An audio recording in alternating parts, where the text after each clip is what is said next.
Chess friends, how are you? Magnus Carlsen recently played a chess game where he sacrificed his rook, but today I will show you one of the most incredible chess game, between him and AlphaZero. This game is totally wonderful.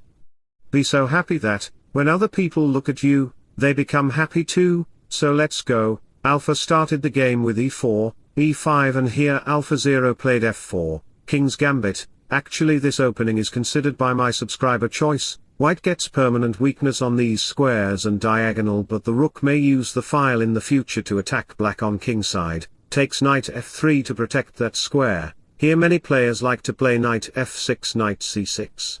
Even the d5 move or g5 to protect it and try to kick out the knight. Don't be afraid of it because you have d4, e5 or knight c3 to play. Magnus played safety move knight c6, so Alpha played d4 to gain more center space. Magnus responded with d5 to target the pawn. You may think of pushing the pawn, but there is amazing g5 move to wreck your knight squares and its condition.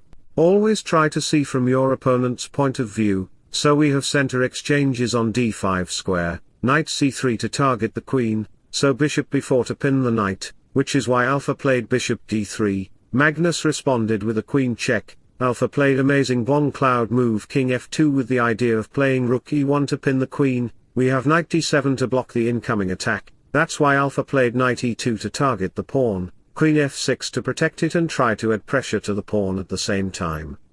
Knight takes f4 and Magnus captured the pawn with knight. 200 elo rated player will think of playing c3 to fork the knight and bishop, but there is knight takes f3, and your king position will be very substandard. To prevent this problem, Alpha played knight h5 to target the queen, and he is trying to deflect the knight from the support of the queen. For that reason we have queen b6 to play discover attack to the king and rook with knight takes c2. So Alpha played bishop e3 to target and pin the knight with two pieces, bishop c5, and we have outstanding move b4, try to deflect the bishop, but Magnus saved it with queen takes pawn. But the problem is not over yet because Alpha have rook b1 move, queen a4 to protect it, but Alpha takes the knight. If you dare to take the knight, then bishop b5 check will fork your queen and king. This is the reason why you shouldn't take it. Alpha finally wins the knight, castle c3, to protect the knight. We have queen takes a2, Magnus have 3 pawns for the knight, bishop c2 and rook e1 is coming to get active on this file, knight g6 rook e1 queen back to c4 to target the pawn, so queen d2 to make a queen bishop battery, and look at my bishops, they are preparing to attack black kingside and Magnus has no idea how, because of his limited thinking process and ideas.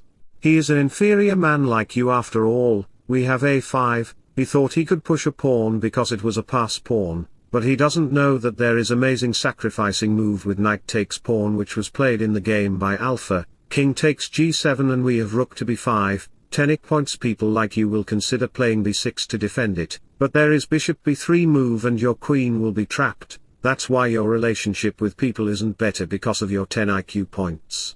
Unnecessary desire and fears. So if you play a4, to protect that square and push the pawn, then we will sacrifice the rook, takes knight f5 discover check and you will lose the queen, bishop takes f5 bishop h6 check, you will lose the rook too, and the game will be sharp clear for AlphaZero. So back to the position, Magnus takes knight, bishop takes c4 check. Here if you move back your king, then queen h6 will come to mate you in g7 square, so after f6 we will capture the knight to mate in h7 square.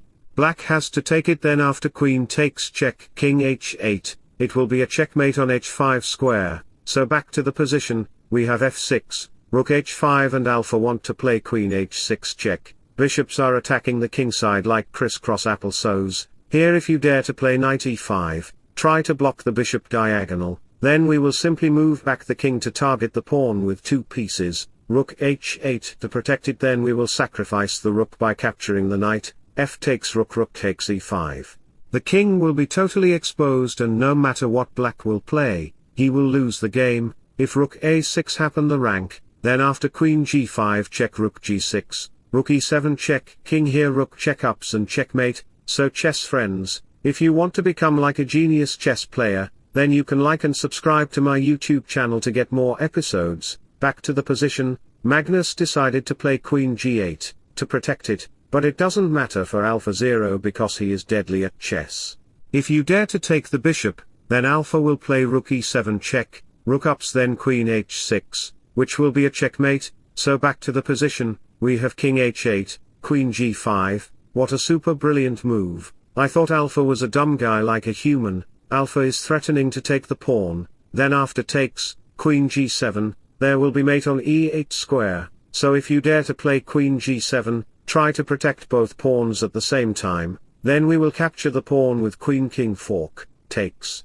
Takes rook takes bishop queen takes check, queen here rook e8 check and mate, game will be over. So back to the position, Magnus here decided to resign the game and alpha wins the game, so let me continue the game. I played rook a6 from this position, then we will play rook e7 to target this pawn with 3 pieces. White's idea is to take the pawn, takes and checkmate him on g7 square. That's the idea of this position, so black has to play queen check, king ups, takes, bishop check takes.